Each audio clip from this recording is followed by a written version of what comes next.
Assalamualaikum warahmatullahi wabarakatuh.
Alhamdulillah nahmaduhu wa nasta'inuhu wa nastaghfiruh wa na'udzu billahi ta'ala min shururi anfusina wa min sayyiati a'malina man yahdihillahu fala mudilla lahu wa man yudlilhu fala hadiya lahu asyhadu an la ilaha illallah wahdahu la syarika lahu وأشهد أن محمدا عبده ورسوله صلوات ربي وسلامه عليه أما بعد قال الله تبارك وتعالى في محكم التنزيل يا أيها الذين آمنوا اتقوا الله حق تقاته ولا تموتن إلا وأنتم مسلمون وقال يا أيها الناس اتقوا ربكم الذي خلقكم من نفس واحدة وخلق منها زوجها وبث منهما رجالا كثيرا ونساء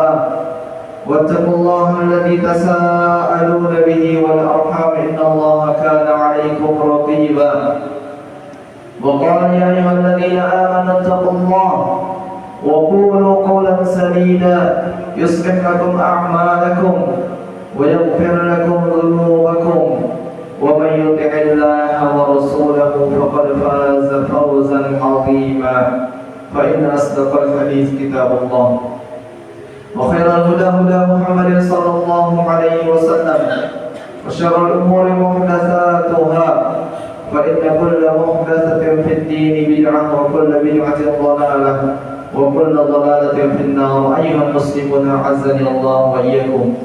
Segala puji hanya milik Allah Subhanahu wa taala yang telah memberikan kepada kita nikmat yang begitu besar, yaitu nikmat diberikan hidayah hingga kita bisa memeluk agama Islam. Salawat serta salam senantiasa kita ucapkan untuk Nabi besar kita Muhammad sallallahu alaihi wasallam, Sayyidul Mursalin, Beliau adalah orang yang telah berjuang dengan sekuat tenaga beliau untuk menyampaikan hidayah irsyad kepada semua hamba, semua manusia. Maka ikhwatifillah ma'azani Allah wa iyyakum, ketika kita berbicara tentang hidayah, tentunya ini adalah perbincangan yang sangat harus terus kita ulang. Mengapa demikian? Karena sejatinya hidayah ini merupakan kebaikan, kunci daripada kebahagiaan seorang hamba, baik di dunia ataupun di akhirat. Tanpa hidayah tidak mungkin seorang bisa mendapatkan kehidupan yang layak di dunia, terlebih lagi nanti di akhirat kelak. Maka ikhwati fillah a'azzani Allah wa iyyakum, Allah Subhanahu wa taala mengutus Rasulnya menyerukan tentang menyembah hanya kepadanya. Kemudian Allah Subhanahu wa taala ingatkan kita bahwasanya nikmat hidayah adalah nikmat yang besar yang harus kita syukuri. Nikmat sekarang ada dalam hati kita, itu nikmat besar ikhwatillah. Karena tidak semua orang ternyata diberikan hidayah tersebut. Allah ingatkan kita, wa laqad ba'atsna fi kulli ummatin rasulan an ya'budullaha wa yajtanibut taghut. Sesungguhnya kata Allah Subhanahu wa taala, kami telah mengutus rasul di setiap umat-umat yang pernah ada. Semuanya pasti ada salah seorang di antara mereka yang diangkat jadi rasul oleh Allah Subhanahu wa taala. Untuk apa? Apakah untuk hanya sekedar mengajak untuk sholat, kemudian tidak mempedulikan kemana diarahkan tujuan sholat kita? Untuk berhaji namun senantiasa berada dalam kesyirikan? Tidak, ikhwati fillah. Tujuannya adalah adiya'budullah, agar semua orang-orang yang mendengar seruan tersebut menyembah hanya kepada Allah semata, mengarahkan semua ibadah mereka hanya kepada Allah Subhanahu wa taala dan meninggalkan taghut, segala sesuatu yang diagungkan ataupun disembah selain Allah Subhanahu wa taala. Kemudian Allah jelaskan tentang nikmat yang besar ini, faminhum man hadallah wa minhum man haqqat 'alaihi dhalalah. Maka di antara orang-orang yang mendengarkan seruan Rasul, ajakan Rasul, dakwah para Rasul, ada di antara mereka orang yang menerima Islam ini. Ada di antara mereka yang mendapatkan hidayah, ada juga ternyata yang tidak mendapatkan hidayah. Ikhwati fillah. Maka ikhwati fillah azani Allah wa iyyakum, ini adalah nikmat yang perlu kita syukuri dan syukuri. Karena orang-orang yang mendapatkan hidayah tidak mungkin bisa disesatkan oleh siapapun. Begitu juga sebaliknya, orang yang tidak mendapatkan hidayah daripada Allah Subhanahu wa taala, mereka bukan orang terpilih, tidak ada yang bisa memberikan petunjuk kepada mereka. Allah ingatkan kepada kita bahwasanya hak hidayah ini adalah hak prerogatif Allah. Tidak ada di antara kita yang bisa protes. Mengapa engkau ya Allah memberikan kepada si fulan? Mengapa memberikan kepada si A, si B hidayah? Ternyata setelah yang sekian lamanya sekian tidak mendapatkan. Tidak ada. Karena Allah adalah zat yang adalah wal ghuyub, adalah zat yang mengetahui tentang perkara-perkara yang gaib. Bahkan Allah Subhanahu wa taala ikhwati fillah lebih mengetahui tentang diri kita daripada kita sendiri. Maka Allah ingatkan tentang orang yang sudah mendapatkan hidayah, may yahdillahu fahuwal muhtadi wa man yudlil falan tajid lahu waliyyan mursyida. Siapa yang Allah Subhanahu wa taala berikan petunjuk kepadanya, dialah yang sejatinya mendapatkan petunjuk. Lalu siapa yang tidak diberikan petunjuk oleh Allah Subhanahu wa taala, dia tidak akan pernah menemukan seorang pun yang dapat memberikan kepadanya petunjuk.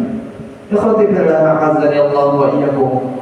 Berbicara tentang hidayah, hidayah itu murni adalah berasal daripada Allah Subhanahu wa taala. Bukan kita seorang hamba dengan kekayaan kita kemudian kita mendapatkan hidayah, tidak. Bukan juga dengan hubungan nasab yang ada di antara kita kemudian kita mendapatkan hidayah, tidak. Bukan pula dengan kedudukan, jabatan dan rasa hormat daripada orang lain kita sudah mendapatkan hidayah daripada Allah. Bukan itu, ikhwati fillah. Karena hidayah itu adalah pilihan Allah Subhanahu wa taala, kemudian diletakkan dalam hati kita. Perhatikan bagaimana Qarun laknatullahi alaihi. Dia adalah orang yang mempunyai semua apa yang ada pada diri kita sekarang sudah dimiliki oleh Qarun. Harta Qarun tidak sebanding dengan harta yang kita miliki sekarang. Sekaya-kaya kita, kunci perbendaharaan kita, kunci berangkas kita masih bisa kita masukkan dalam kantung. Lihatlah Qarun diceritakan dalam surah Al-Qasas bahwasanya kunci perbendaharaannya tidak bisa diangkat oleh orang yang kuat. Ahli tafsir mengatakan 10 orang yang kuat tidak bisa mengangkat kunci perbendaharaannya, kunci gudang penyimpanan hartanya. Maka bagaimana besarnya gudang tersebut? Bagaimana besar banyaknya harta yang dia miliki? Tapi apakah dengan kekayaan tersebut mendapatkan hidayah? Tidak. Dia dilaknat oleh Allah, dia dibelah bumi oleh Allah, dan ditenggelamkan ke dasar bumi dengan harta-hartanya. Sebaliknya, Allah memberikan hidayah kepada siapa? Kepada sahabat Nabi Sallallahu Alaihi Wasallam yang berjalan di atas muka bumi ini, kemudian menyampaikan hadis kepada sahabat-sahabat yang lainnya. Namun di saat berjalan dan menyampaikan hadis, tidak jarang beliau jatuh ambruk. Kenapa, ikhwati fillah? Ternyata karena beliau kelaparan, tidak makan berhari-hari. Inilah sahabat yang mulia Abu Hurairah, orang yang miskin, namun beliau mendapatkan hidayah. Berbeda dengan Qarun, orang yang kaya tapi dilaknat oleh Allah. Lihat pula Fir'aun, orang yang memiliki kedudukan tinggi, jabatan, bahkan dihormati sampai disembah oleh orang-orang.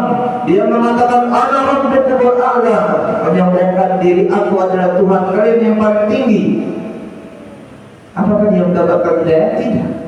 Dia ditenggelamkan ke dasar lautan oleh Allah Subhanahu wa taala. Sebaliknya kepada siapa Allah memberikan hidayah? Diberikan hidayah oleh Allah kepada seorang budak perempuan yang hina, tidak memiliki harta. Ketika ditanya oleh sahabat Nabi Sallallahu Alaihi Wasallam, "Aina Allah?" Di mana Allah? Dia menjawab, "Fis sama."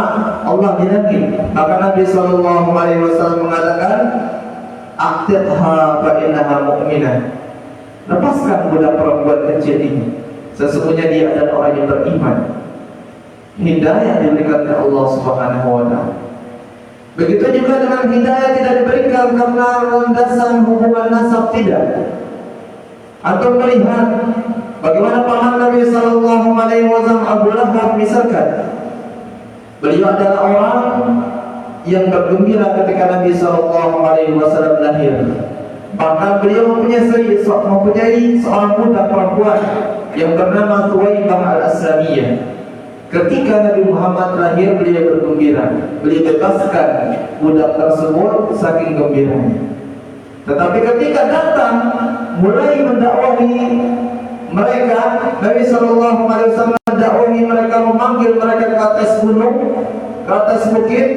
Siapa yang pertama membangkang? Semua yang lain menerima pada dasarnya kecuali Abu Lahab, sehingga turunlah ayat atau surat Al-Lahab. Hidayah bukan karena hubungan nasab. Lihatlah paman Nabi Sallallahu Alaihi Wasallam Abu Thalib mati di dalam kekufuran. Tapi apakah beliau percaya dengan Islam? Beliau percaya. Datang kepada beliau 3 kali orang Quraisy. Orang Quraisy mengatakan kepada Abu Thalib, "Wahai Abu Thalib, engkau melihat anak daripada saudaramu, engkau melihat keponakanmu ini, wahai Abu Thalib, telah menyerukan dakwah di tengah kaummu, memecah belah antara kaummu, mencela Tuhan-Tuhan kita, mencela dan mencaci maki nenek moyang kita. Hentikan dia, wahai Abu Thalib. Jika tidak, kami akan bunuh Muhammad." Apa jawaban daripada Abu Thalib yang saat itu kafir? Apa jawaban beliau? Beliau mengatakan, "Wallahi lana'annahu ma baqina." Demi Allah, kami akan melarang, kami akan menghalangi semua perbuatan yang kalian ingin lakukan. Kalian ingin memerangi, kita perangi balik. Kalian ingin menghina, kita akan hinakan kalian. Dibela habis-habisan oleh Abu Thalib. Nabi SAW kemudian melanjutkan dakwah beliau. Suatu ketika Nabi SAW bersama Ali bin Abi Thalib sedang sholat di suatu lembah. Kemudian dilihatlah oleh Abu Thalib. Kemudian Abu Thalib mengatakan, wahai Muhammad, apa yang sedang kau lakukan? Nabi Muhammad mengatakan, ini adalah sholat. Ini adalah ajaran dan tuntutan yang harus dikerjakan dalam agamaku ini, wahai pamanku. Maka masuklah engkau. Hari ini aku mengajak engkau untuk masuk ke dalam agama Islam. Apa kata Abu Thalib? Apakah beliau membangkang? Apakah beliau langsung memarahi Nabi Muhammad? Tidak. Beliau mengatakan, demi Allah wahai Muhammad, aku percaya akan kebenaran Islam. Aku percaya engkau adalah Nabi dan Rasul. Tapi engkau juga harus percaya, aku tidak akan pernah meninggalkan agama nenek moyangku. Kemudian beliau melihat kepada anaknya Ali bin Abi Thalib, anak kandung beliau. Beliau mengatakan, wahai Ali, apa yang kau lakukan? Ali mengatakan, wahai bapakku, aku sedang sholat sebagaimana Nabi Muhammad SAW sholat. Aku sudah memeluk Islam. Aku sudah memeluk Islam, kata Ali bin Abi Thalib. Apakah Abu Thalib yang saat itu berada di dalam kekufuran melarang anaknya untuk memeluk agama Islam? Tidak. Apa kata beliau? Wahai anakku, teruslah engkau berada di dalam agamanya Muhammad. Demi Allah, Muhammad tidak akan pernah menyia-nyiakanmu. Percaya dengan Islam. Tetapi Allah tidak mengizinkan beliau, bahkan sampai menghembuskan nafas terakhir beliau, mengucapkan la ilaha illallah. Inilah hidayah ikhwati fillah. Bukan didapatkan karena kekayaan, bukan didapatkan karena jabatan, bukan didapatkan karena hubungan nasab. Tidak. Karena sejatinya hidayah murni Allah Subhanahu wa taala yang memilih kita. Maka ikhwati fillah azza Allah wa iyyakum, hidayah itu mahal. Maka ketika datang menyapa kita, bersegeralah. Aqulu qawli hadza wa astaghfirullah li wa lakum wa li sa'iril muslimin min kulli dhanbin fastaghfiruhu innahu huwal ghafurur rahim.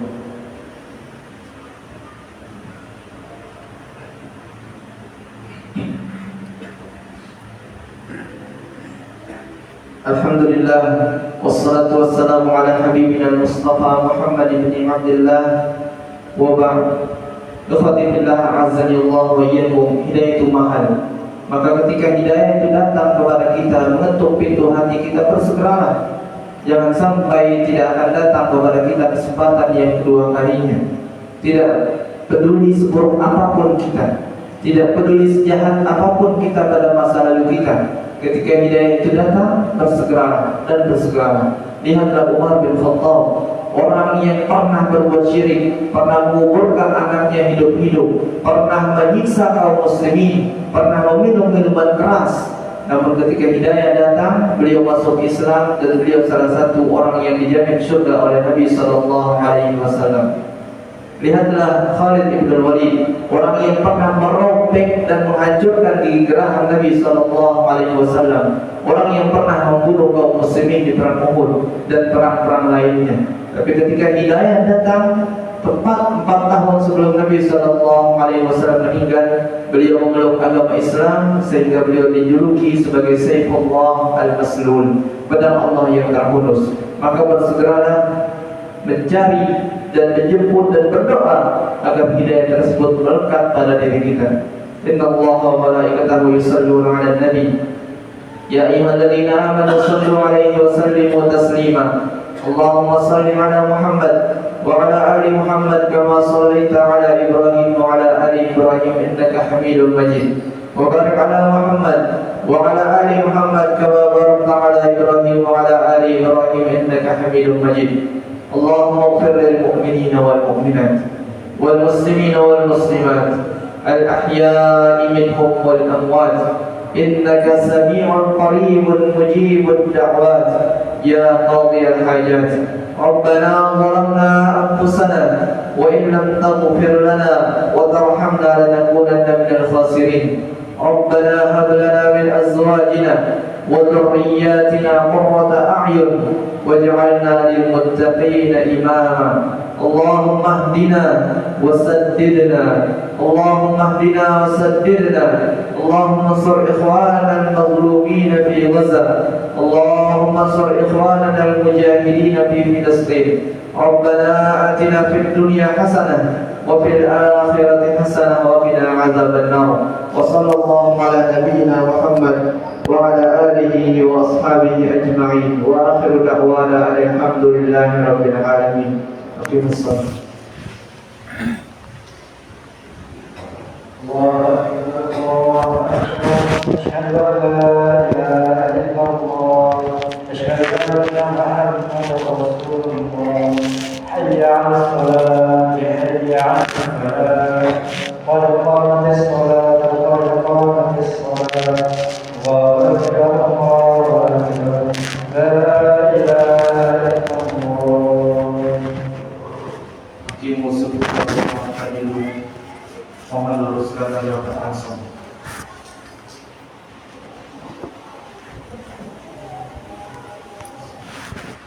الله أكبر.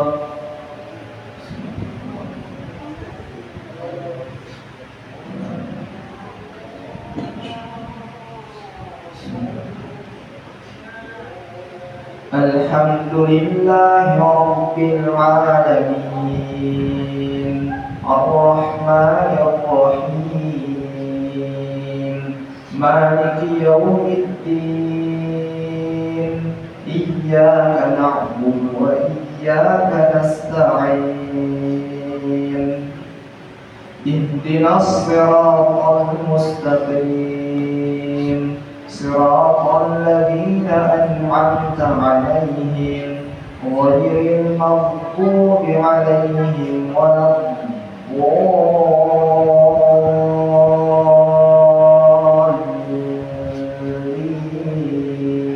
الضالين. آمين.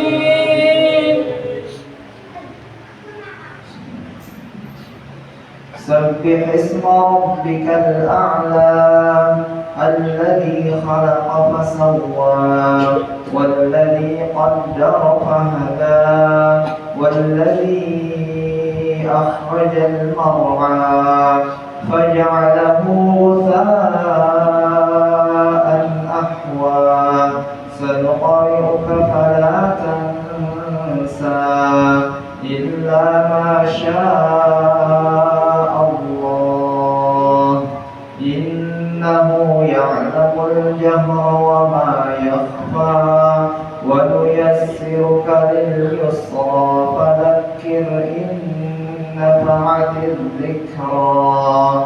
سيذكر من يخشى ويتجنبها الأشقى الذي يصلى النار الكبرى ثم لا يموت فيها ولا يحيا.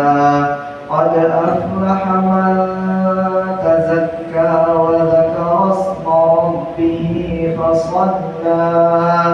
بل تؤثرون الحياة الدنيا والآخرة خير وأبقى. إن هذا لفي الصحف الأولى، صحف إبراهيم وموسى. الله أكبر.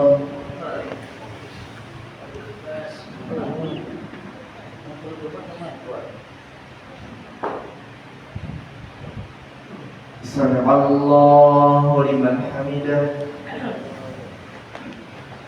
الله أكبر.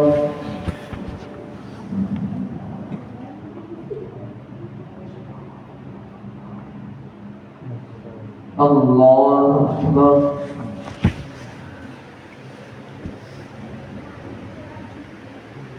الله أكبر.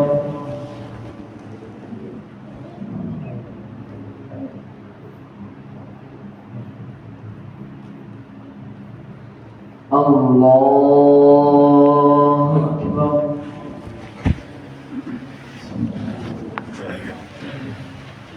الحمد لله رب العالمين الرحمن الرحيم مالك يوم الدين إياك نعبد وإياك نستعين اهدنا الصراط المستقيم صراط الذين أنعمت عليهم غير المغضوب عليهم ولا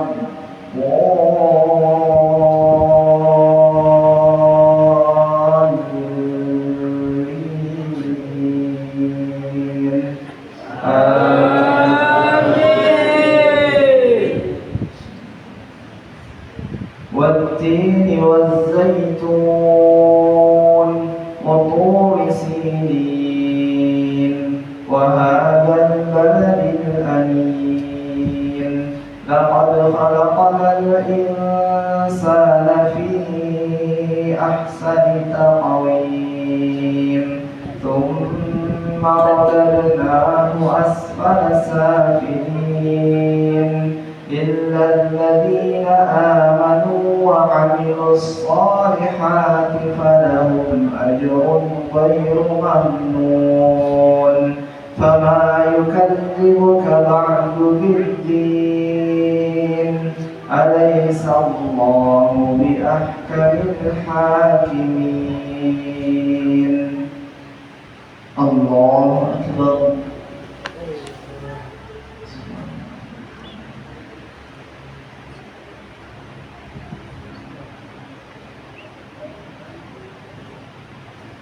سمع الله لمن حمده الله أكبر.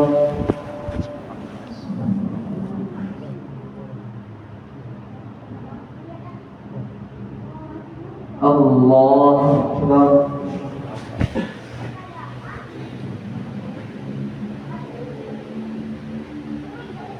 الله أكبر.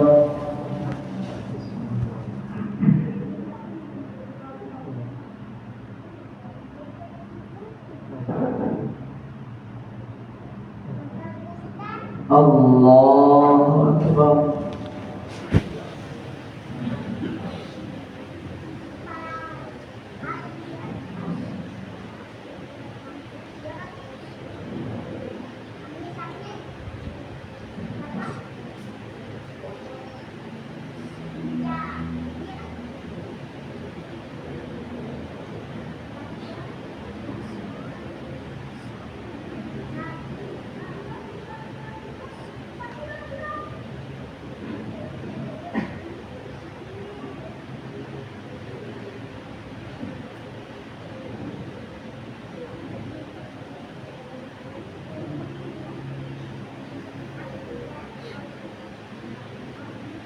السلام عليكم ورحمة الله. السلام عليكم ورحمة الله. استغفر الله استغفر الله. اللهم صل على محمد.